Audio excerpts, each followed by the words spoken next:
जय हिंद साथियों, स्वागत है आपका ज्ञान ज्योति स्टडी सेंटर में। मेरा नाम है वंश प्रताप और आज आप सीखने वाले हो मानव में श्वसन, जो आप एक लंबी सांस अंदर ले जाते हो और फिर बाहर कर देते हो। आखिर साथियों, जब भी आप सांस लेते हो तो आपके शरीर में क्या क्या होता है वो सब जानोगे आज की वीडियो में। ये जो मानव में श्वसन है, क्लास 10th के जो चैप्टर है जैव प्रक्रम, उसके अंतर्गत आता है। हमने इस चैप्टर में क्या क्या पढ़ लिया था, हमें इसमें क्या क्या पढ़ना था। तो दोस्तों, जब अपना लाइफ प्रोसेस बायोलॉजी का जो फर्स्ट चैप्टर है आपका जैव प्रक्रम, जब ये आप खोलते हो तो इसमें आपको 4 चीजें पढ़नी है।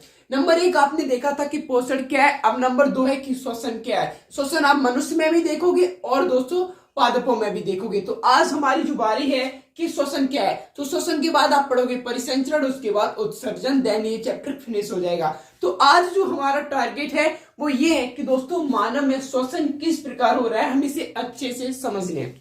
तो साथियों, अगर मैं बात करूं मानव में श्वसन, तो बहुत ही ज्यादा अमेजिंग चीज है, क्योंकि बहुत ही ज्यादा मजेदार आज आपको लगने वाला है ये टॉपिक। इसीलिए आपको क्या करना है, वीडियो को एंड तक वॉच कीजिए। अब देखिए, हम बात करते हैं मानव में श्वसन। तो मानव में श्वसन अंग फेफड़े होते हैं। मानव में श्वसन अंग फेफड़े होते हैं। अब आप सोच रहे होगे, नहीं, एकदम गलत बात। मानव में श्वसन अंग नाक होता है। नाक बोले तो नोज। आप लोग ये कह रहे होगे ना, राइट बात है ना। तो अगर आप ये सोच रहे हो कि मानव में जो श्वसन अंग है वो नाक है, तो आप गलत हो। क्योंकि साथियों, जो मानव में श्वसन अंग है वो फेफड़े हैं। नाक एक रास्ता समझ सकते हो। नाक एक रास्ता है जिससे हम श्वास लेते हैं। क्या एक रास्ता है जिससे हम श्वास लेते हैं। लेकिन श्वसन जो अंग हैं वो फेफड़े हैं। जैसे आप ऐसे करते हो तब आपके ये जो फेफड़े होते हैं वो बाहर अंदर होते रहते हैं। ये बात आप समझ सकते हो। तो जो मानव में श्वसन अंग है वो फेफड़े हैं। क्या है? फेफड़े। समझ गए? आई होप आपको समझ में आ गया होगा। जिनके बीच में क्या होता है, जिनसे दोस्तों रक्त और वायु के बीच गैसों का आदान प्रदान होता है। फेफड़े से दोस्तों कौन कौन सांस लेता है? जो स्थल पर रहते हैं, जो स्थलीय जीव है वो फेफड़े से ही सांस लेते हैं। ओके, आई होप आपको ये चीज क्लियर हो गई होगी कि जो मानव में श्वसन है, सांस लेने की क्रिया हो रही है, वो कहां से हो रही है? फेफड़ों से। यानी जो श्वसन अंग है वो फेफड़े हैं। अब हमें ये समझना है दोस्तों, आपको क्या समझना होगा कि जो आपकी वायु का जो आप दोस्तों श्वास लेते हो, उसमें दोस्तों 3-4 चीजें आती हैं। वो 3-4 चीजों को आपको क्रम के अनुसार ही देखना होगा, तो आपको मजा आने वाला है। तो वो क्या क्या है वो मैं आपको बता देता हूँ। पहले क्या होता है दोस्तों, जैसे आप जब आप श्वास लेते हो तो क्या क्या चलता है, मैं आपको यहाँ पर समझा देता हूँ। देखो, पहला क्या होता है दोस्तों, नासिका। नासिका को आप दोस्तों नाक या नोज भी कह सकते हो, नोज। नासिका के बाद होता है दोस्तों मुख। उसके बाद दोस्तों आपकी बात आती है इसकी श्वास नली। किसकी बात आती है? श्वास नली। ये दोस्तों आपको क्रम से ही आने चाहिए, क्योंकि अभी इसका बहुत महत्वपूर्ण है, योगदान रहने वाला है जब आप आगे चलोगे। तो ये हो गया श्वास नली, और आगे हो गया दोस्तों श्वास नली के बाद आगे हमें देखना है कि श्वसनिकाएं। श्वास नली के बाद श्वसनी, और इसी के आगे होता है श्वसनिकाएं।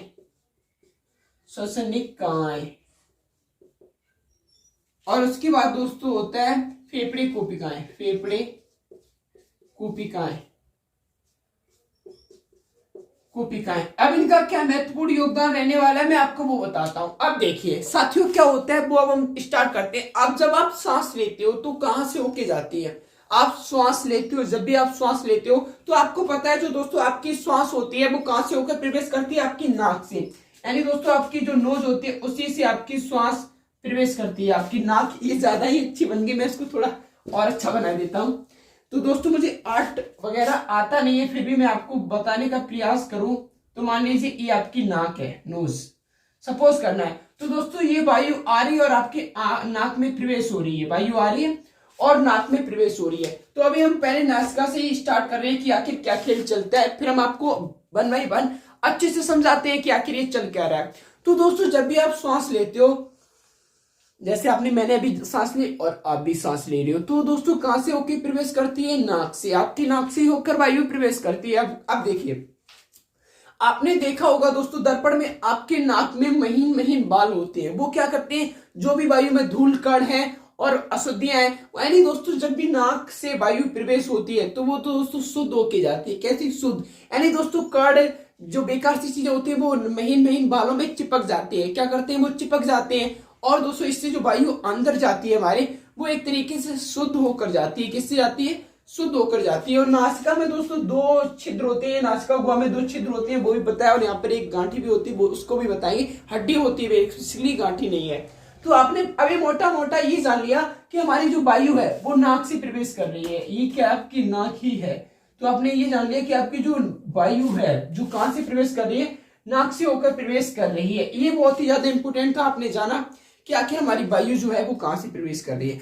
अब दोस्तों नासिका के बाद अब एक चीज और जान लीजिए, जो आपका प्राथमिक अंग है ये दोस्तों प्रथम अंग की तरह काम करता है। प्रथमा अंग ये दोस्तों प्रथम अंग की तरह कार्य करता है। और दूसरा होता है मुख, ये द्वितीय अंग की तरह कार्य करता है। ये कैसे करता है ये देखिए। जब भी दोस्तों आपको कई बार कभी ना कभी जुकाम हुआ होगा तो आपका नाक का सिस्टम बंद हो जाता है और आप कभी कभी मुख से सांस लेते हो। किससे? मुख से सांस लेने लगते हो। अब जब दोस्तों आप मुख से सांस लेते हो तो क्या होता है वो समझते हैं कि दोस्तों अभी आपने नाक से सांस ले रहे थे। किससे सांस ले रहे थे? अपनी नाक से। जब दोस्तों आप नाक से सांस ले रहे थे तो आपके नाक में मैंने बताया महीन महीन बाल होते हैं जो वायु को शुद्ध होकर प्रवेश करने देते हैं। बस आप ये समझ लीजिए। जब आपने ये जाना कि नाक के बाद अगर हमारी नाक काम करना बंद कर रही है, नाक काम करना कब बंद करती है? जैसे दोस्तों कई सारी चीजें हो जाती है, जहां कहीं अगर आपको बदबू लग रही है तो आप अपनी नाक को बंद कर देते हो, मुंह को खोल लेते हो, और कई सारी चीजें हो सकती हैं। अगर मान लीजिए दोस्तों आपका सबसे ज्यादा इंपोर्टेंट जो रीजन होता है वो ये हो जाता है, अगर आपको जुकाम होता है तो ज्यादातर आप सांस लेते हो अपने मुंह से। जब दोस्तों आप मुख, ये द्वितीय अंग की तरह कार्य करता है। मुख में क्या होता है दोस्तों, जब भी आपने अपने मुख से सांस लोगे तो क्या होता है, वायु शुद्ध होकर प्रवेश नहीं करेगी। वायु जैसी है तैसी होगी। जैसे वातावरण में जो आपकी वायुज हैं, वायु मतलब दोस्तों हवा, जो आपकी हवा है जो प्रवेश करेगी, लेकिन वो दोस्तों शुद्ध होकर नहीं जाएगी। वो क्या नहीं होगी? शुद्ध होकर नहीं जाएगी। जो नाक से होती है वो शुद्ध होकर जाती है, क्योंकि नाक में महीन महीन बाल होते हैं जिनके कारण जो अशुद्धियां होती हैं, धूल कण, वो महीन महीन बालों में ही चिपक जाता है और आपकी वायु अंदर शुद्ध होकर जाती है। लेकिन आपके मुंह में ये सिस्टम नहीं होता है। जो आपका मुख का सिस्टम होता है, यहाँ पर जो आपकी वायु शुद्ध होकर प्रवेश नहीं करती है, लेकिन ये द्वितीय अंग की तरह कार्य करता है। और जो नाक होती है वो आपकी प्रथम अंग की तरह कार्य करता है। ये जानना आपके लिए जरूरी है। तो अभी तक आप ये जान चुके हो कि हमारे जो श्वसन अंग थे वो मानव में वो फेफड़े थे, जिनसे रक्त और वायु के बीच आदान प्रदान हो रहा था। फिर हमने ये जाना कि हमारे पास एक नाक है। एक नाक है ना, ऐसा तो है नहीं आपके पास 2 नाक हो। तो आपने देखा कि हमारे पास एक नाक है जिसका बहुत ही ज्यादा महत्वपूर्ण कार्य क्या है। ये हमारा प्रथम रास्ता है, प्रथम सीढ़ी यही है सांस लेने की, कि हमारी जो नाक में वायु प्रवेश करती है। वायु प्रवेश करती है। जब आपकी नाक में वायु प्रवेश करती है तो आपकी नाक में महीन महीन बाल है। मैं आपको बार बार समझा दे रहा हूं क्योंकि आपको दोबारा ना पढ़ना पड़े, क्योंकि दोस्तों आप यही पढ़ते रहोगे तो चैप्टर कैसे क्लियर करोगे। तो नाक में महीन महीन बाल हैं जो कि क्या करते हैं, धूल आदि कणों को उसी में चिपका लेते हैं। अब चिपक गई तो वायु कैसे होके जा रही है? शुद्ध होके जा रही है। लेकिन होता ये कि अगर आपकी नाक कार्य करना बंद कर रही है कुछ समय के लिए, तो आपके मुख से आप श्वास ले सकते हो। जब आप मुख से दोस्तों श्वास लेते हो या सांस लेते हो तब क्या होता है कि आपकी वायु शुद्ध होकर प्रवेश नहीं होती है। अब दोस्तों इन दोनों के बीच में जब ये गैस चली, मतलब ये प्राथमिक अंग के तौर पर नाक ने कार्य कर दिया, तो इसे एक चीज मिलती है और उस चीज को बोलते हैं ग्रसनी। उसको क्या बोलते हैं? ग्रसनी। अब इस चीज ग्रसनी ये क्या होता है? देखिए ग्रसनी ये होता है साथियों, आपने उसमें भी पढ़ा होगा मानव पाचन तंत्र में। उसमें मैंने डायरेक्ट आपको शॉर्ट में बता दिया था कि ग्रसनी 3 प्रकार की होती है। और ग्रसनी का जो मेन कार्य है, ये क्या करती है, ये सुनिश्चित करती है जो श्वास है वो श्वास नली में जाए और जो भोजन है वो ग्रास नली में जाए। लेकिन इन सब बातों से आज आपको नहीं सीखना है, आज आपको इससे ज्यादा सीखना है। देखिए जो आपकी ग्रसनी है वो नासिका है। नासिका बोले तो नाक के पृष्ठभाग में हो, पृष्ठभाग और ग्रास नली के ऊपर भाग तक फैली हुई होती है। पृष्ठभाग से, नाक के पृष्ठभाग से। अब मैं अपनी नाक खोल के नहीं दिखा सकता कि ये इसका पृष्ठभाग हो गया और ये रही ग्रसनी। आपको समझना होगा। आप कल्पना कीजिए कि हाँ हमारी नाक है, उसके पृष्ठभाग में ग्रसनी जैसा कुछ है, तो ऐसे समझ सकते हो। तो आपकी जो नाक होती है उसके पृष्ठभाग में ग्रास नली, जो पृष्ठभाग से ग्रसनी होकर अब आपकी ग्रास नली के ऊपर भाग तक फैली हुई होती है। मतलब पृष्ठभाग, नाक के पृष्ठभाग पीछे भाग से और ग्रास नली के ऊपर भाग तक फैली होती है ये ग्रास नली, ये ग्रास नली। अब दोस्तों जो ग्रसनी, ग्रास नली नहीं साथियों, ग्रसनी, ग्रास नली क्या होता है? ये दोस्तों भोजन को कहां से, मुंह से आमाशय तक पहुंचाती है, वो अलग चीज है। यहाँ पर मैं बात कर रहा हूँ ग्रसनी की। किसकी? ग्रसनी की। तो अब हम दोस्तों आपको पहले ग्रसनी के ही बारे में बताएंगे और उसके बारे में सिखाएंगे। तो दोस्तों अब आप सीखने जा रहे हो ग्रसनी। अब मैं आपको बताऊं जो आपकी ग्रसनी है वो दोस्तों 3 प्रकार की होती है। ग्रसनी आपकी 3 प्रकार की है। ग्रसनी जो ये है दोस्तों वो आपकी कितने प्रकार की है? 3 प्रकार की है। अब वो 3 प्रकार देखिए, एक होता है दोस्तों नासा ग्रसनी, नासा ग्रसनी, ये नासा ग्रसनी। एक है मुख ग्रसनी, मुख ग्रसनी और अधोग्रसनी को, एक है मुख ग्रसनी और एक है अधोग्रसनी। अधोग्रसनी को आप कंठ ग्रसनी भी बोल सकते हो। ये है मुख ग्रसनी, मुख ग्रसनी, और ये होता है अधोग्रसनी। इसको दोस्तों आप कंठ ग्रसनी भी बोल सकते हो। कंठ, कंठ ग्रसनी।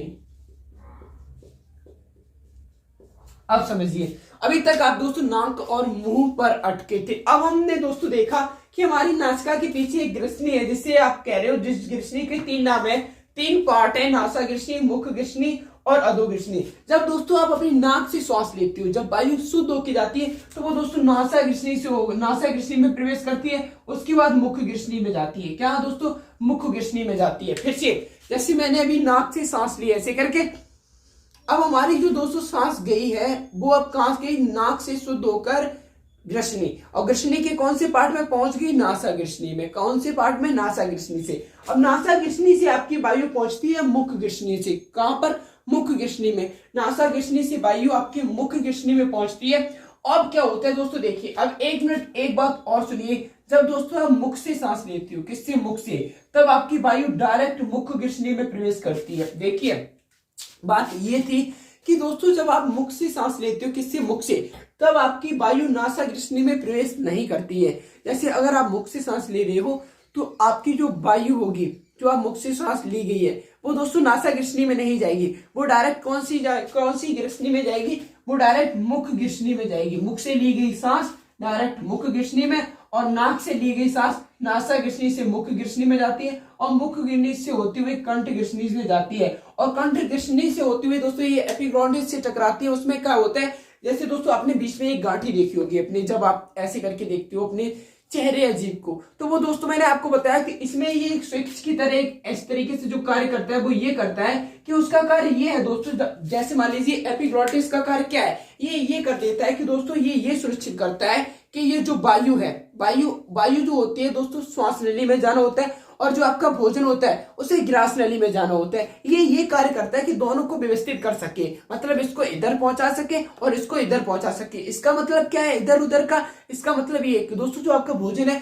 वो ग्रास नली में जा सके, और जो आपकी श्वास है वो श्वास नली में जा सके। तो इसका महत्वपूर्ण कार्य है, नहीं तो दोस्तों सिस्टम डगमगा जाएगा और शरीर आपका फूक जाएगा। पता नहीं कहाँ, पता चले जो खाना है वो श्वास नली में जा रहा है और आपके नाक से खाना निकल रहा है।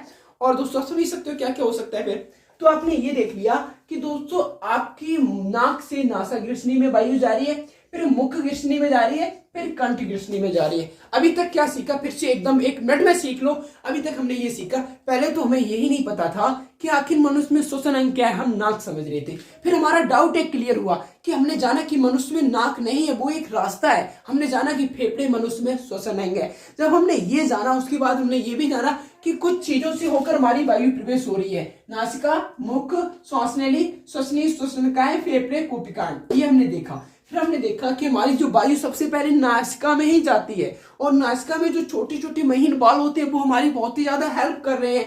क्यों कर रहे हैं? क्योंकि उनमें महीन महीन बाल हैं। क्या है? महीन महीन बाल, जो कि वायु में उपस्थित धूल कण आदि को अपने में चिपका लेते हैं, और वायु हमारी शुद्ध होकर प्रवेश हो रही है। कैसे? शुद्ध होकर, ये जान लिया। उसके बाद आपने ये देखा कि आपकी जो नासा ग्रसनी थी, नासिका के मैं के बाद जो द्वितीय अंक के रूप में कार्य कर रहा था मुख, इससे ली गई सांस शुद्ध नहीं होती है। जब आप इन दोनों चीजों को सीखने के बाद आप एक चीज को सीखते हो, जो नासिका के पीछे, जैसे ये नाक है, इसके पीछे एक ग्रसनी होती है, और ये दोस्तों नाक के पीछे से ग्रास नली के ऊपर भाग तक फैली हुई होती है ग्रसनी। ये ग्रास नली के ऊपर भाग तक फैली हुई होती है। क्या? ग्रसनी। फिर आपने ये देखा कि जो आपकी ग्रसनी है वो 3 प्रकार से है। एक है नासा ग्रसनी, एक है मुख ग्रसनी, एक है अधो ग्रसनी। राइट। जब आपने ये देखा कि आपने ये 3 चीजों को देखने के बाद आपको पता चला कि जो नासा ग्रसनी है, जो दोस्तों नाक से श्वास लेते हैं तब डायरेक्ट वो किस में जाती है? नासा ग्रसनी से, फिर मुख ग्रसनी से, फिर कंठ ग्रसनी में। कंठ ग्रसनी से होते हुए एक चीज से एपिग्लॉटिस से टकराती है। उसका कार्य क्या है? ये सुनिश्चित करना कि जो आपका भोजन को आहार नली में पहुंचा दे, और दोस्तों आपकी जो श्वास है उसको श्वास नली में पहुंचा दे। ये सब था। और अगर आप दोस्तों मुख से सांस ले रहे हो, अगर आप मुख से सांस ले रहे हो तो वो डायरेक्ट दोस्तों मुख्य ग्रसनी में जाएगी। किसमें जाएगी? मुख्य ग्रसनी में जाएगी। वो आपकी सांस किसमें जाएगी? मुख्य ग्रसनी में। जब आपने ये देख लिया, फिर आपने देखा कंठ ग्रसनी का कार्य क्या है। अब दोस्तों जैसे कंठ ग्रसनी में आपकी सांस पहुंची, अब बात आ जाती श्वास नली की। किसकी बात आ जाती है दोस्तों? श्वास नली की। अब हम पढ़ेंगे दोस्तों, आपको बताएंगे कि आपकी श्वास नली का क्या कार्य है। किसका दोस्तों? श्वास नली का, जो दोस्तों बहुत ही ज्यादा इंपॉर्टेंट है। अब हम उसको बताते हैं कि श्वास नली का क्या काम है। अब जैसे जो दोस्तों आपकी श्वास नली है, देखिए वो क्या होता है, नाक जो कंठ ग्रसनी से होती हुई, देखिए अब दोस्तों आपकी जो वायु है वो समझिएगा, बहुत ही ज्यादा इंपॉर्टेंट टॉपिक आ गया दोस्तों। अब आपके जाना नहीं चाहिए। अब दोस्तों मुख से ये सिस्टम खत्म हो गया। अब आपकी वायु कहां जा रही है? श्वास नली में। अब जब वायु श्वास नली में जाती है तो दोस्तों ये आपकी नोज थी, सपोज करना ये आपकी नाक थी, अच्छे से बनाता हूं, ये आपकी नाक थी। तो यहां से दोस्तों ये देखिए जो कंठ भाग मान लीजिए, और ये है आपकी श्वास नली। ये क्या है दोस्तों? श्वास नली। ये क्या है दोस्तों? श्वास नली है। ये क्या है? श्वास नली। ये आपकी श्वास नली है। क्या है? श्वास नली। और इसमें सी आकार के छल्ले होते हैं, सी आकार के बले छल्ले होते हैं। ये देखिए। अब दोस्तों ये क्यों होते हैं दोस्तों? अब देखिए श्वास नली का कार्य, अब देखिए जब आपकी वायु होती है, आपने देखा था कंठ ग्रसनी से पहुंचती हुई श्वास नली में फेफड़ों तक जाती है आपकी वायु। मेन कार्य क्या है? फेफड़ों तक पहुंचाना। जब दोस्तों आपकी श्वास नली होती है, वो आपकी जो वायु को फेफड़े तक ले जाती है। कहां तक? फेफड़े तक। ऐसे वायु होकर फेफड़ों तक जाती है। अब होता ये देखिए, यहाँ पर सी आकार के छल्ले होते हैं। अब आखिर ये छल्लों का कार्य क्या है? ये दोस्तों क्या करते हैं? इसको चिपकने नहीं देते हैं। अगर दोस्तों मान लीजिए ये ग्रसनी, जैसे ग्रसनी के बाद श्वास नली जो है, अगर ये श्वास नली आपस में चिपक जाए, जैसे ये चिपक गई, अगर दोस्तों ये चिपक जाएगी तो वायु जा ही नहीं पाएगी फेफड़ों तक, और फेफड़ों तक जा ही नहीं तो सब कुछ फट जाएगा, आपकी नाक सब उड़ जाएगी। इसीलिए दोस्तों ये सी आकार के छल्ले होते हैं जो क्या करते हैं दोस्तों, इसको चिपकने नहीं देते हैं। आप ये समझ लीजिए, श्वास नली को चिपकने नहीं देते, थोड़ा दूर दूर रखते हैं जिससे गैस आ जा सके। तो श्वास नली। अब ये दोस्तों देखिए श्वास नली, ये आपकी जो श्वास नली है वो आगे चलकर दो शाखाओं में विभक्त हो जाती है, यानी बढ़ जाती है। ये आगे चलकर क्या हो रही है दोस्तों? दो शाखाओं में बट रही है। आप सीधा ये समझ लीजिए कि जो दोस्तों आपकी श्वास नली है वो क्या हो रहा है? आगे चल के दो भागों में बट रही है, आगे चल के दो भागों में बट रही है। ये देखिए दो भागों में बट गई, ये दोस्तों दो भागों में बट रही है। इसी को दोस्तों कहते हैं श्वसनिकाएं। मान लीजिए इसी को क्या कहते हैं? इसी को दोस्तों कहेंगे आपका, देखिए श्वसनी। इसी को क्या कहेंगे? श्वसनी। फिर से मैं आपको समझा रहा हूं, देखिए अभी आप समझ लेना कि चल क्या रहा है। ये चल रहा है कि दोस्तों देखिए आपने श्वास नली को समझा। श्वास नली क्या है? ये दोस्तों एक चीज है जिसे आप कह रहे हो श्वास नली। श्वास नली दोस्तों कंठ ग्रसनी से होती हुई वायु को फेफड़े तक पहुंचाती है, और ये आगे चलकर दो भागों में विभक्त हो जाती है, जिसका एक भाग बायां फेफड़े की तरफ जाता है। ये मान लीजिए दोस्तों आपका बायां फेफड़ा है, इसको दोस्तों फेफड़े को सही से बनाते हैं। ये दोस्तों बायां, ये अब मेरी आर्ट उतनी अच्छी नहीं है, बस आप एडजस्ट करना। मान लीजिए ये दोस्तों आपका बायां फेफड़ा है और ये आपका दायां फेफड़ा है। ये दोस्तों दो भागों में विभक्त हो रही है, ये आपका दायां फेफड़ा है। सपोज करना है, जरूरी नहीं है कि एकदम बहुत अच्छा ही बने। ये क्या है दोस्तों? ये आपकी श्वसनी है। ये क्या है? श्वसनी। ये कौन सा है? बायां फेफड़ा, बायां फेफड़ा, फेफड़े मान लीजिए, और ये दायां, ये बायां ये दायां। ठीक है। अब देखिए क्या चल रहा था वो आपको समझाने का प्रयास करूं मैं, कि आपकी जो श्वास नली है वो आगे चलकर दो भागों में विभक्त हो गई, जो जिसे आप श्वसनी कह रहे हो, जिसे आप क्या कह रहे हो? श्वसनी। क्या कह रहे हो? श्वसनी। अब ये श्वसनी क्या करती है दोस्तों? अपने आप को अनेक शाखाओं में विभाजित कर लेती है। ये देखिए ये श्वसनी क्या कर रही है? अपने आप को अनेक शाखाओं में विभाजित कर रही है। देख लीजिए ये श्वसनी क्या कर रही है? ये फेफड़े आपको पता ही है। ये दोस्तों देखिए अपने आप को अनेक शाखाओं में विभाजित कर रही है। कौन? श्वसनी। अब दोस्तों ये अनेक शाखाओं में जो विभाजित होती है इसी को श्वसनिकाएं कहते हैं। ये देखिए जो ये अनेक शाखाओं में विभाजित हो रही है इसी को श्वसनिकाएं कहते हैं। कोई बात नहीं, मैं दोबारा समझाऊंगा और आपको समझा के ही रहूंगा। देखिए अभी तक ये चल रहा था, क्या चल रहा था अभी तक? क्या चल रहा था जल्दी बताओ। ये चल रहा था कि दोस्तों आपने यहां तक तो क्लियर हो गया था कि अब वायु कहां पहुंच गई थी? अधोग्रसनी यानी कंठग्रसनी से। अब वहां से दोस्तों ग्रास नली में क्या जाती है, वायु ग्रास नली में प्रवेश करती है। अब यही ग्रास नली, ये देखिए यहाँ तक तो ये क्या है, ग्रास नली। अब ये दोस्तों आगे जाकर दो भागों में बट रही है, आगे चलकर दो भागों में बट रही है, जिसका एक भाग बायां फेफड़े में जा रहा है और एक भाग दायां फेफड़े में जा रहा है। यही तो क्रिया चल रही है, जिसका एक भाग बायां फेफड़े में जा रहा है, एक भाग दायां फेफड़े में जा रहा है। अब ये दोनों जो भाग बटे हुए हैं, इसी को आप श्वसनी कह रहे हो, इसी को क्या कह रहे हो, श्वसनी। यानी ये दोस्तों देखिए, ये ग्रास नली है, मान लीजिए ये ग्रास नली, जैसे मैं इस तरीके से हाथ लाऊं तो ये ग्रास नली है। अब ये आगे जा रही है, अब ये आगे चल के दो भागों में विभक्त हो गई, यानी एक इतना सा भाग और इतना सा भाग, ये क्या हो गया, श्वसनी हो गई। क्या हो गया, श्वसनी। क्या हो गया, श्वसनी। अब देखना, ये जो श्वसनी है वो फेफड़े के अंदर जाके देखा दोस्तों कितनी शाखाओं में विभक्त हो रही है। ये देखो, एक शाखा कई शाखाओं में विभक्त हो रही है, देखिए ना, ये कई सारी शाखाएं हैं। तो इन्हीं को आप कह रहे हो श्वसनिकाएं, इनको आप क्या कह रहे हो, श्वसनिकाएं, इन्हीं को आप कह रहे हो श्वसनिकाएं। अब दोस्तों ये श्वसनिकाएं क्या करती हैं, आगे चलकर एक गुब्बारे जैसी संरचना बना देती है। ये सारी श्वसनिकाएं, ये देखिए गुब्बारे जैसी संरचना बना रहे हैं। ये देखिए, ये देखिए, ये देखिए, ये देखिए, ये देखिए, ये देखिए, ये श्वसनिकाएं क्या कर रही है दोस्तों, गुब्बारे जैसी संरचना बना रही हैं, या गोल गोल जो कहना हो उसको कह लेना। अब ये मत कहना जब ये गुब्बारे जैसी संरचना बना रही तो ये उड़ती भी होंगी। अब ये दोस्तों क्या, इन्हीं को बोलते हैं कूपिका, इन्हीं को बोलते हैं कूपिका। मैंने दोस्तों इतने ही बीच में आपको सब कुछ समझा दिया, हो सकता है आपको प्रॉब्लम भी हो रही है, लेकिन कोई बात नहीं, इनको ही क्या बोलते हैं, कूपिका। आपको समझा के ही रहूंगा, चिंता करने की कोई बात नहीं है। देखिए फिर से दोस्तों, फिर से मैं एक डायग्राम को दोबारा से बना रहा हूं कि आपको अच्छे से समझ में आ जाए। देखिए क्या चल रहा था। अभी दोस्तों ये आपकी नाक थी, जैसे मान लीजिए ये आपकी नोज थी। अब यहां से दोस्तों कंठग्रसनी है, मान लीजिए। अब यहां से दोस्तों श्वास नली निकलती है।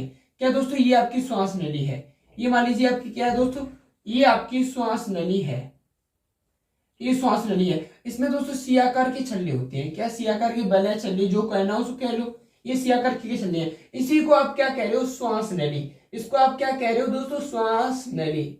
इसको क्या बोल रहे हो, श्वास नली। अब दोस्तों श्वास नली क्या करती है, वायु को फेफड़ों तक पहुंचाती है। लेकिन मैंने बताया कि अब आपको ये भी तो जानना है कि अगर ये श्वसनी का है, तो श्वसनी को जानने के लिए आपको मैंने क्या बताया कि ये श्वास नली आगे चलकर दो भागों में विभक्त हो रही है। दो भागों में क्या हो रही है दोस्तों, विभक्त हो रही है। ये दोस्तों दो भागों में क्या हो रही है, विभक्त हो रही है। जिसका दोस्तों दो भागों में क्या हो रही है, विभक्त। जिसका एक भाग दोस्तों बायां फेफड़े में जाता है, जैसे मान लीजिए ये बायां फेफड़ा है, और दोस्तों और एक भाग किस में जाता है, दाएं फेफड़े में। ये मान लीजिए दायां फेफड़ा है। फेफड़ा भी दोस्तों, फेफड़े का चित्र ठीक से नहीं बना है, पर आप लोग एडजस्ट कर लेना कि ये जो दोस्तों किस में जाता है, बाएं फेफड़े में। रुक जाइए, ये वाला थोड़ा ठीक से बनाते हैं दोस्तों। देखिए अब मैंने एक चीज बता दी। देखिए मैंने आपको क्या बताया, पहले वो सीखिए। मैंने ये बता दिया श्वास नली। अब ये आगे चलकर दोस्तों दो भागों में विभक्त हो रही है। क्या दोस्तों, दो भागों में विभक्त हो रही है। जिसका एक, जैसे दो भागों में विभक्त होती है, इसी को कहते हैं श्वसनी। इसको क्या बोलते हैं, श्वसनी। श्वास नली आगे चलकर दो भागों में इस तरीके से विभक्त होना, इसी को बोलते हैं श्वसनी। अब ये श्वसनी का एक भाग बायां फेफड़े में जाता है। ये कौन सा है दोस्तों, बायां फेफड़ा, और एक है दायां फेफड़े। यानी दोस्तों ये मान लीजिए ये आपका कौन सा है, दायां फेफड़ा। सपोज कर लीजिए ये आपका दायां फेफड़ा है। क्या, दायां फेफड़ा। अब ये दोस्तों जो श्वसनी होती है आपकी, श्वसनी, ये देखिए जो श्वसनी है आपकी, ये जो आ रही है श्वसनी, एक तो है दोस्तों जो कि एक दाएं फेफड़े में जा रही है, एक बाएं फेफड़े में। ये आगे चलकर कई शाखाओं में विभक्त हो जाती है। क्या दोस्तों, यही आगे चलकर कई शाखाओं में विभक्त हो रही है। ये देखिए, ये आगे चलकर कई शाखाओं में विभक्त हो रही है। ये देखिए कई सारी शाखाएं हैं जिनमें विभक्त हो रही है। देखिए ये इन्हीं को दोस्तों, यही कई सारी शाखाओं में जो विभक्त होती है, इसी को आप क्या कहते हो, श्वसनिकाएं। श्वसनिकाएं, इन्हीं को आप क्या कहते हो, श्वसनिकाएं। इन्हीं को क्या कहते हो, श्वसनिकाएं। श्वसनिका कई शाखाओं में विभक्त होना श्वसनिकाएं कहलाता है। श्वसनी का कई शाखाओं में विभक्त होना श्वसनिकाएं कहलाता है। अब ये श्वसनिकाएं क्या करती हैं, अपने आप में गुब्बारे जैसी संरचना बना लेती हैं। ये देखो, ये दोस्तों जो गुब्बारे जैसी संरचना बन रही है इनके, ये देखिए ये जो संरचना है गुब्बारे जैसी, ये जो दोस्तों गुब्बारे जैसी संरचना है, इन्हीं को आप कूपिका कहते हैं। क्या कहते हो, कूपिका। इन्हीं को आप क्या कहते हो दोस्तों, कूपिका कहते हो।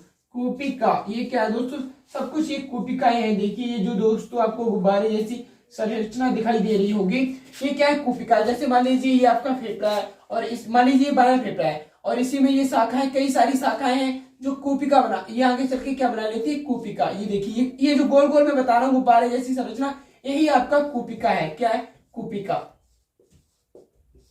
है, ही आपका कूपिका है। क्या है, कूपिका। अब ज्यादा नहीं रह गया आपको सिखाने के लिए। अब बस अब दोस्तों यही कूपिका का कार्य ये होता है गैसों और रक्त के बीच में वायु का आदान प्रदान करना। जो अभी आपने देखा था, रक्त और वायु के बीच गैसों का आदान प्रदान होता है, वो कार्य किसका है, कूपिका का ही है। किसका है, कूपिका का कार्य। यही दोस्तों कूपिका क्या करती है, रक्त और वायु के बीच गैसों का आदान प्रदान करती है। और ये क्रिया जीवन पर्यंत चलती रहती है। मतलब जब तक आपका जीवन है तब तक ये क्रिया चलती रहती है। अगर ये क्रिया बंद हो जाए तो आपका शरीर ठंडा पड़ जाएगा। जब तक ये क्रिया चलती रहती है तब तक आपका शरीर गर्म रहता है। तो दोस्तों ये था कि आज मानव में श्वसन के बारे में, जो आई होप आपको अच्छे से समझ में आया होगा, इसमें कोई भी डाउट ना रहा होगा। अगर आपका किसी भी प्रकार का डाउट शेष है तो दोस्तों आप कमेंट में लिख सकते हो, मुझसे पूछ सकते हो और मैं आपको सॉल्यूशन प्रदान करूंगा 100%। तो आप पूछ सकते हो, अगर नहीं है तो और अच्छी बात। और आप अपना फीडबैक देना मत भूलिएगा। और दोस्तों आज का ये वीडियो हम यहीं पर समाप्त करते हैं, क्योंकि आज हमारा टॉपिक था, टारगेट था मानव में श्वसन को सीखना, जो कि आपने अच्छे से सीखा और अच्छे से देखा। आपका बहुत बहुत धन्यवाद, क्योंकि आप हमारे साथ एंड तक जुड़े रहे। अब हम मिलेंगे आपको नेक्स्ट वीडियो में। जय हिंद, वंदे मातरम।